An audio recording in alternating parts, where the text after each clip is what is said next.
Deixa eu apresentar para vocês o Fábio Venturini, jornalista, doutor em História, professor da Unifesp Osasco, foi presidente da Associação dos Docentes da Universidade Federal de São Paulo entre 2019 e 2023. Querido Fábio Venturini, seja muito bem-vindo aqui, mais uma vez, reiterando, e eu queria que você desse um desenho geral de como a questão da greve está sendo tratada no âmbito ali da Unifesp e no âmbito nacional. Creio que você também deve estar a par e pesquisando e investigando tudo isso também. Fábio Venturini. Bom, Conde, primeiro, bom dia, muito obrigado pelo convite, né? Eu diria que essa greve, ela era uma bola cantada já, né, desde da eleição do Lula. Digamos que a conversa sobre construir uma greve na educação federal, ela começa a surgir ainda em 2022, em novembro de 2022. O Lula não tinha nem tomado posse ainda, né, já vinham os movimentos sindicais falando na possibilidade de uma greve, caso o Lula não atendesse a reivindicações. Esse movimento ele continuou e ele não ganhou muita força, porque no começo de governo, as pessoas aguardando muito o que o governo poderia propor. E entre março e abril de 2023, se ensaiou novamente um movimento de greve, naquele momento que o governo Lula ele anunciou, como decorrência da PEC da transição, um reajuste linear para o funcionalismo público, né? Então, naquele momento, o governo fez primeiro uma oferta de 7% linear para todo o funcionalismo em 2023. As entidades dos servidores continuaram negociando, tentando aumentar o índice, e o governo ele foi aumentando o índice, digamos, 1% a cada mês. Então, no mês seguinte, ele ofereceu 8%, até que chegou num mês e ofereceu 9% e falou: esta é a nossa oferta final, porque é o que existe no espaço orçamentário. Desculpa, isso em que mês? 2023, maio de 2023. Maio de 23? Maio de 23. Então, o governo, ele, conforme ele apresentava as contas, o que ficava claro era que ele tinha um montante para aplicar o reajuste linear para todo o serviço público federal, e ele aumentava o percentual conforme os meses passavam. Então, se tentou puxar uma greve já naquele momento, mas não pegou, porque era uma negociação com todas as entidades do serviço público, então várias entidades elas são muito avessas à greve, né? Diferente dos docentes das universidades federais, que tem um sindicato muito grevista, né, que é o ANDES, é um sindicato historicamente puxador de greves. E naquele momento foi assinado o acordo, 9% linear para todo o funcionalismo público, para todas as carreiras, e o governo instaurou você está falando uma porção de coisas importantes. Eu tenho que só destacar algumas, fazer umas notas do rodapé aqui. Tanto para o servidor quanto para o professor? Seria 9% para as duas classes? Não, o professor é um servidor público federal. Era não, professor, claro, mas policial federal. O administrativo, desculpa. O administrativo, né, que é o técnico administrativo em educação, policial federal, auditor da Receita, carreiras típicas de Estado, como a diplomacia, então foi 9% linear para todo o funcionalismo público, ali naquele momento, considerando que o último reajuste tinha sido de uma negociação ainda no governo Dilma.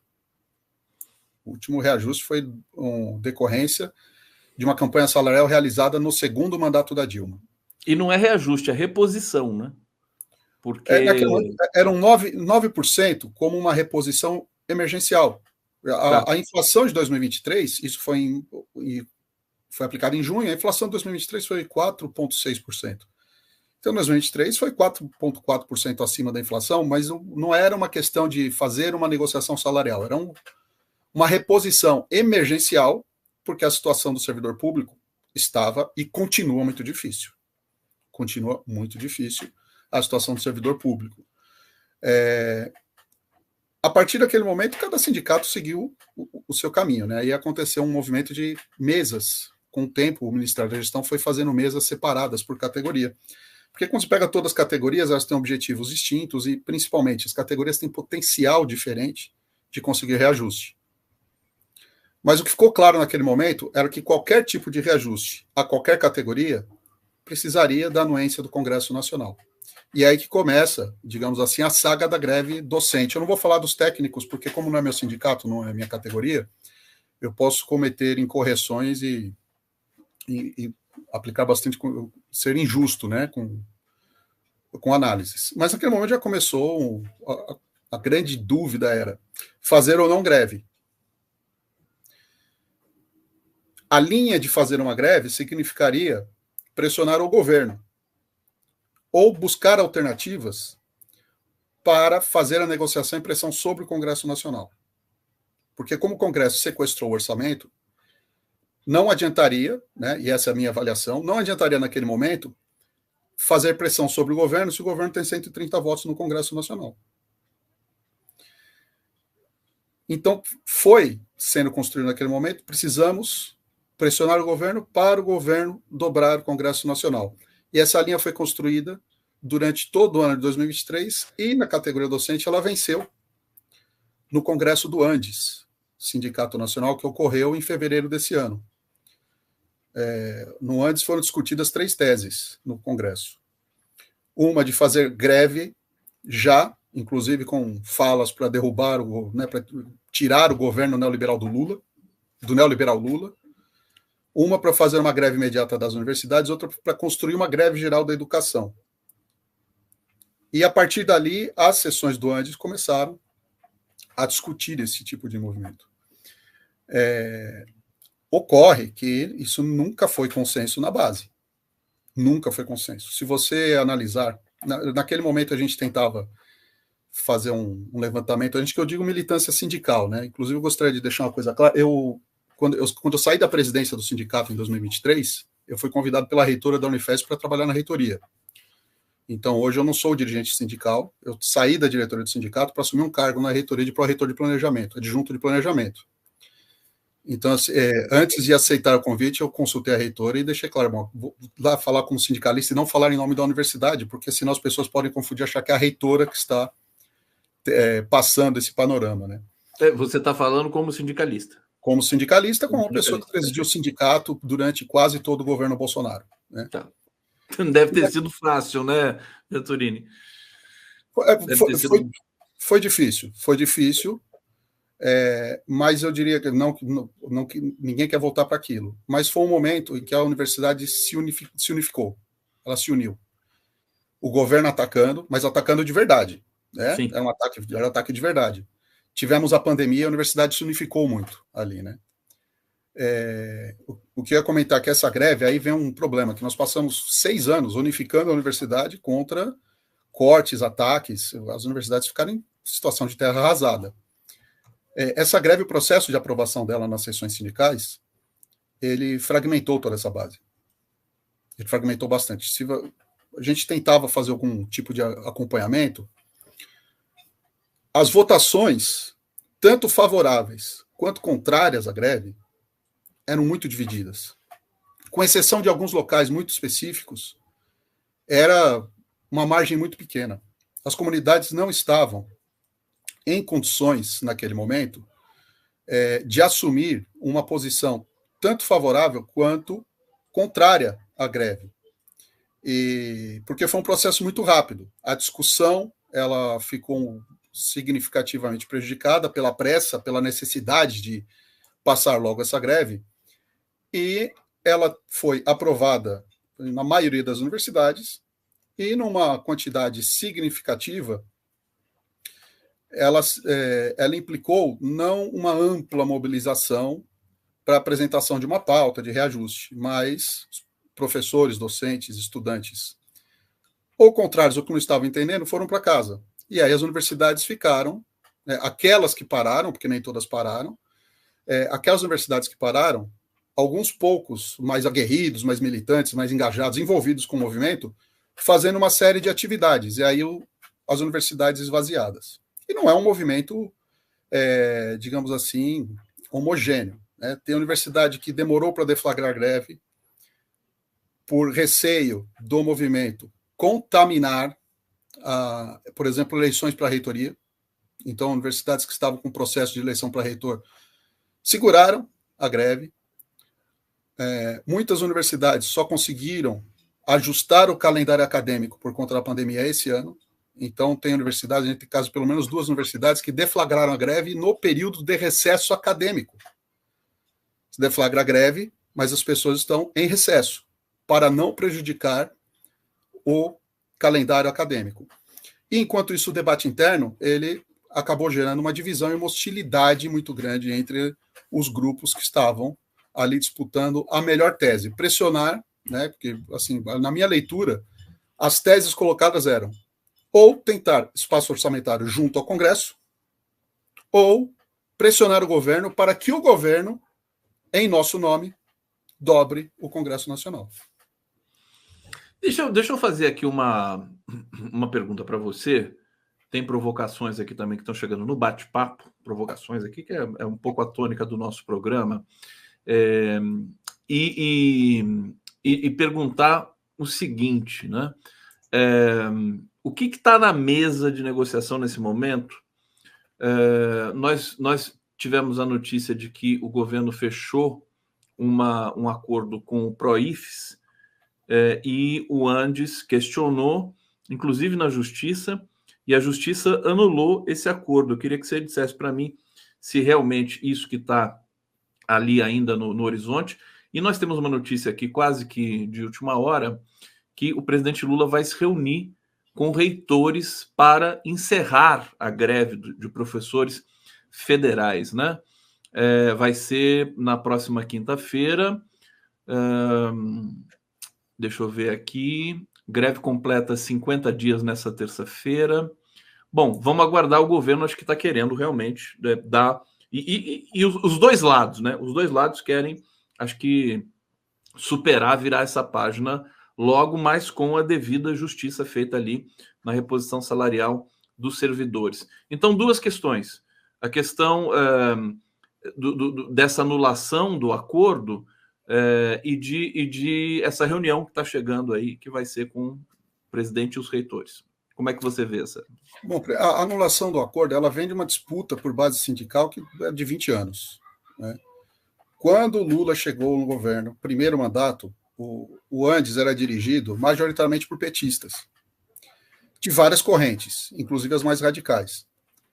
Por ocasião da reforma da Previdência, né, em 2003 o governo fez uma reforma da Previdência, se você se lembrar, uma parte dos deputados e deputadas que votaram contra a reforma da Previdência, eles foram expulsos do PT. Isso teve um reflexo sobre sindicatos dos servidores, porque essa reforma pegou principalmente a aposentadoria dos servidores federais. E aí uma parte da diretoria do Andes não só saiu do PT, como fez um movimento para sair da Central Única dos Trabalhadores, e efetivamente saiu, e acabaram criando em 2007 a Conlutas. Não é a dissidência do PSOL, não, né? Envolve o PSOL também, mas Envolve o PSOL também. Envolve o PSOL. Mas assim, eu acho que não é uma luta de petistas contra psolistas. No ano passado teve eleição no Andes, eram 3 chapas. Tinha gente do PSOL nas 3. Né? É uma coisa um pouco mais imbricada do que isso, porque senão a gente vai pegar e falar, é tal partido, é tal corrente, né? Vai começar a procurar culpados aqui. Mas o ponto é que, nesse momento que há ruptura, algumas associações docentes de algumas universidades começaram a se articular para fazer uma entidade diferente, né? E era o Proifes. E o Proifes, ele se formalizou como sindicato, eu não tenho a data certa, se foi em 2007 ou 2009, mas ele fez uma formalização como sindicato. Associações docentes que saíram do Andes obtiveram carta sindical, e o Proifes, ele assina acordo com o governo desde então. Né?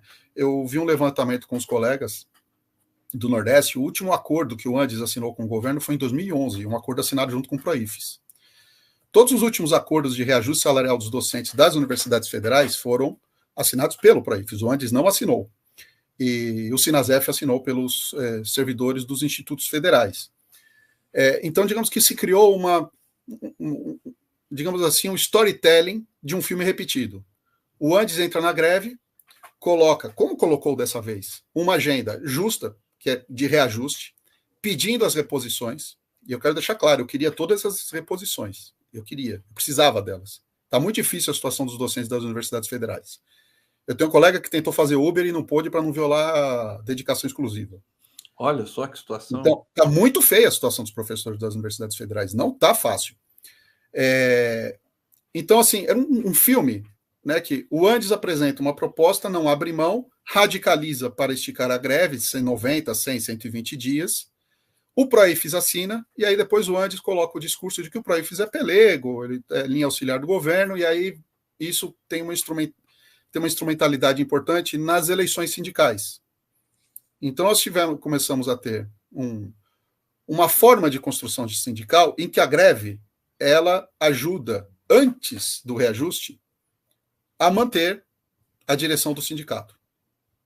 Então, na pauta hoje, nós tínhamos os reajustes pelo Andes, os reajustes à reposição desde as perdas de 2016, desde 2016, enquanto o governo insistia em fazer um acordo abarcando o período de 2023 a 2026. Então, assim, o que é curioso, porque o Andes ele entrou como linha auxiliar do golpe, né?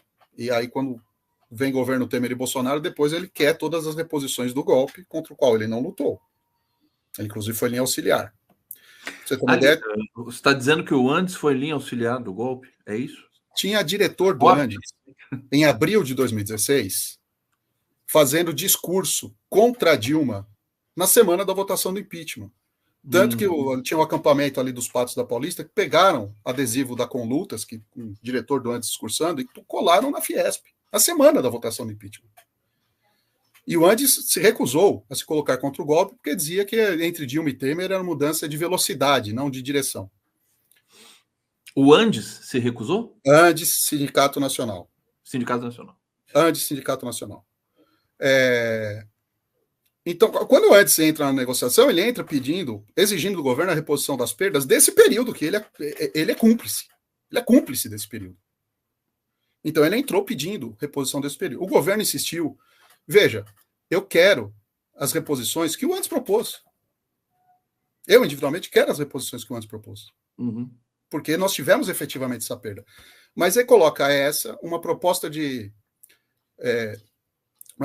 reestruturação de carreira, que se o governo aceitasse a proposta do Andes, teremos aí salário inicial quase na casa dos 20 mil reais e o salário final no topo da carreira de 54 mil reais. Eu também quero. Essa proposta. Você está dizendo o salário inicial de 20 mil para professor? Isso. E o salário do topo da carreira chegando até 54 mil reais. Essa era a proposta que o Andes colocou na mesa. E eu quero afirmar com todas as letras, eu quero isso. Eu quero mesmo. Né? Agora, se eu quero isso, e aí qual a linha? Nós apresentamos, e quem tem que explicar como vai conseguir é o governo. Né? O governo tem que explicar como ele vai conseguir... Da onde vai tirar esse dinheiro. De onde vai tirar esse dinheiro. E ele vai conseguir como? Dobrando o Arthur Lira e o Rodrigo Pacheco. Muito simples a tarefa do Lula com 130 deputados. Fácil. Então, o governo foi negociar. E como nas greves anteriores, o Proifes negociou. O Proifes chegou a acordos com o governo, mas o Andes não tem acordo com os acordos que o Proifes chegou.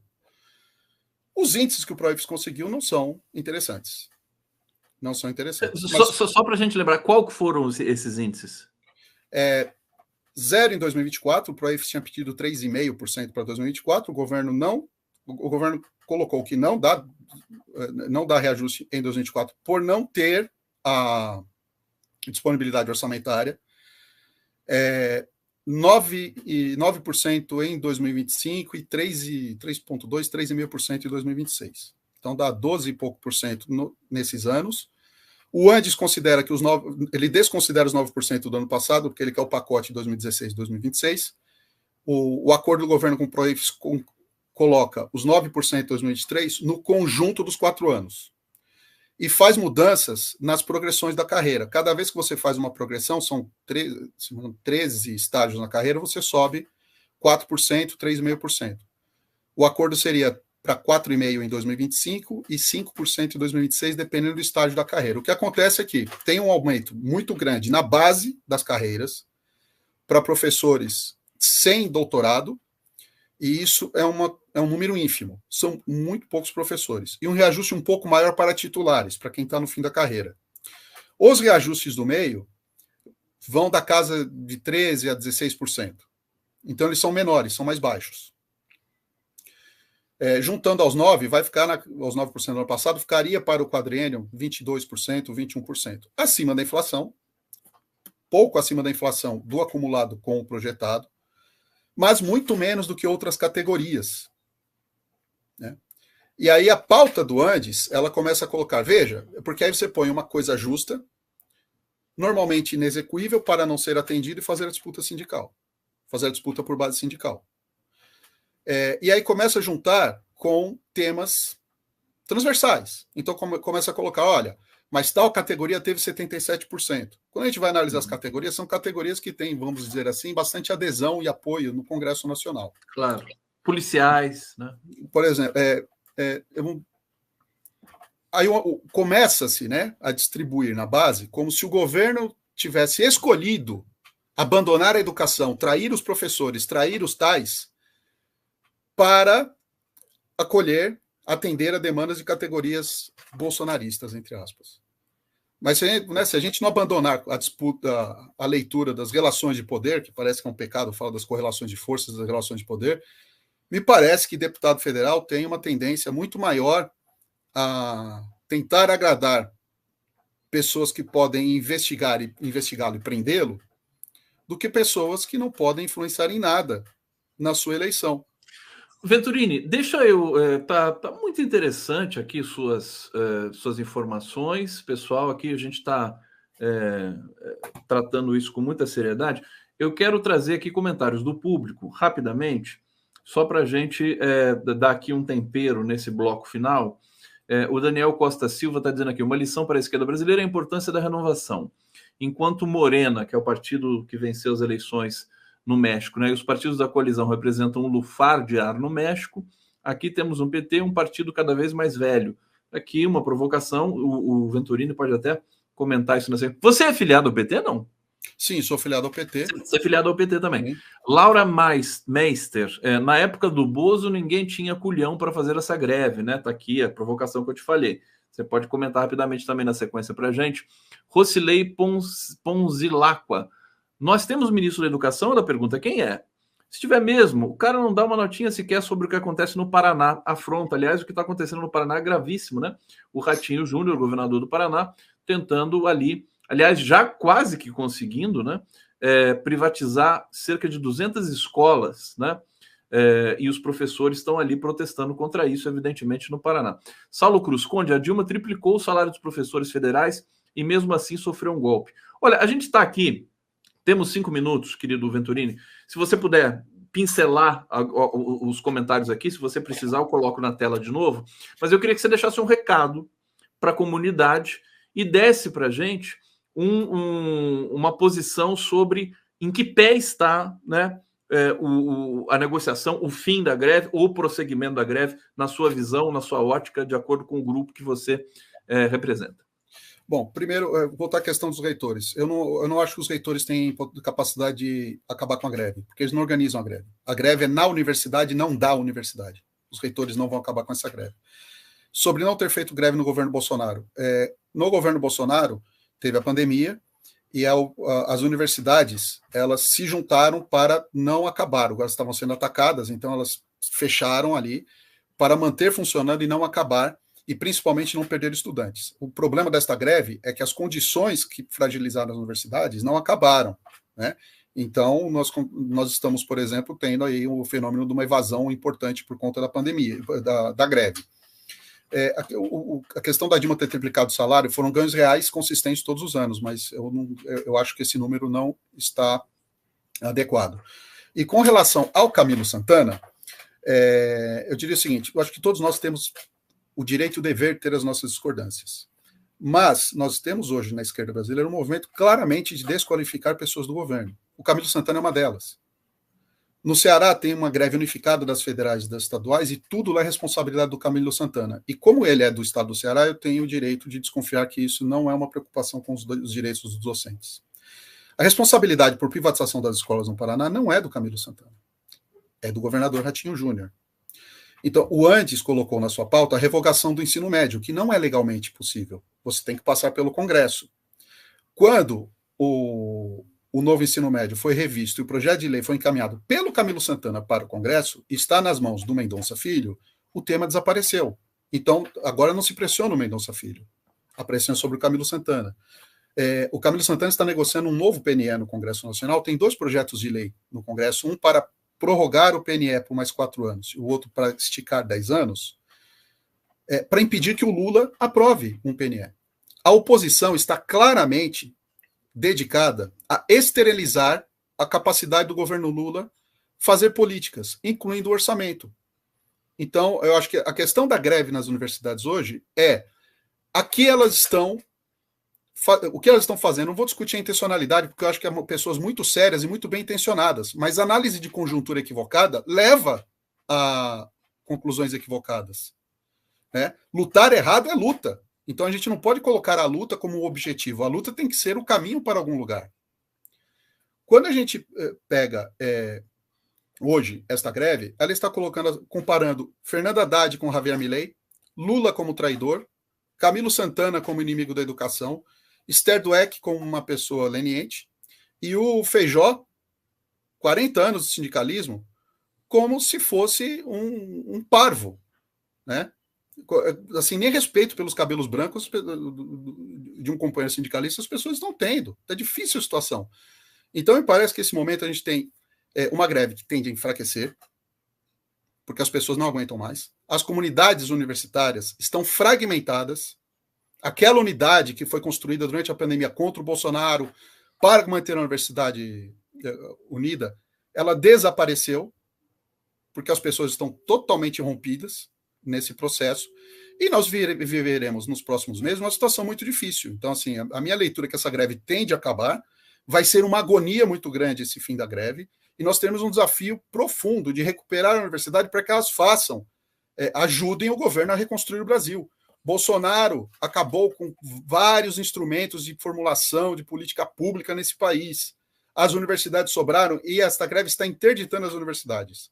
Então, é óbvio que o governo precisa ter reposição de verba, precisa ter reajuste salarial. O professor precisa ter um reajuste melhor. Eu queria a proposta do Andes, mas a questão é como que nós poderíamos fazer com o governo e não atacar o governo junto com a direita. O que está começando agora é uma série de editoriais, matérias em jornais de extrema-direita, mostrando as fragilidades das universidades para agora vem um ataque contra a gente. Agora vem um ataque. Aí o professor é perdulário, ganha bem demais. Olha só que interessante aqui a visão. Deixa eu pedir aqui para o nosso próximo convidado, que é o Gilmar Tato. Já pode abrir a câmera, Gilmar, que eu vou colocar você aqui na tela com a gente para fazer a transição. Olha, eu quero agradecer demais sua presença aqui, Venturini, dizer que nós estamos aqui atentos a essa greve. Vamos ficar aqui. Olha o Tato aqui chegando. Seja bem-vindo, Gilmar Tato. Tudo bom com você, querido? Oi, bom dia. Tudo bem, Conde? Bom dia, Fábio Venturini. Bom dia, Gilmar. Tudo bom? Nós temos uma reunião amanhã da Executiva Nacional do PT, a pedido de uma comissão de professores petistas, sindicalistas, amanhã cedo, viu, Venturini? Para conversar sobre essa paralisação. E o presidente Gleisi marcou com a Executiva Nacional do PT amanhã cedo. Perfeitamente. Eu vou repercutir aqui essa reunião também amanhã no 11 News. Vamos dar cobertura total, porque realmente é uma situação que é difícil, né? Em função do papel que esse governo tem de ter trazido a democracia de volta para o país e tudo mais, e de enfrentar essas dificuldades. Agora, faz parte também, né, Venturini, do jogo, essas dificuldades. Só não pode essa sequência, né, de desqualificação, tem que tomar um cuidado com isso, com a retórica. Venturini, muito obrigado, querido. Eu que agradeço, obrigado pelo seu trabalho, pelo seu empenho na Unifesp. Um grande abraço para a comunidade da Universidade Federal de Osasco, né? É isso, né? Federal de São Paulo, Campus Osasco. Campus Osasco, de São Paulo, Campus Osasco. E a gente vai seguindo na cobertura aqui, vamos seguir no 11 News agora com o Gilmar Tato. Muito obrigado, Fábio Venturini.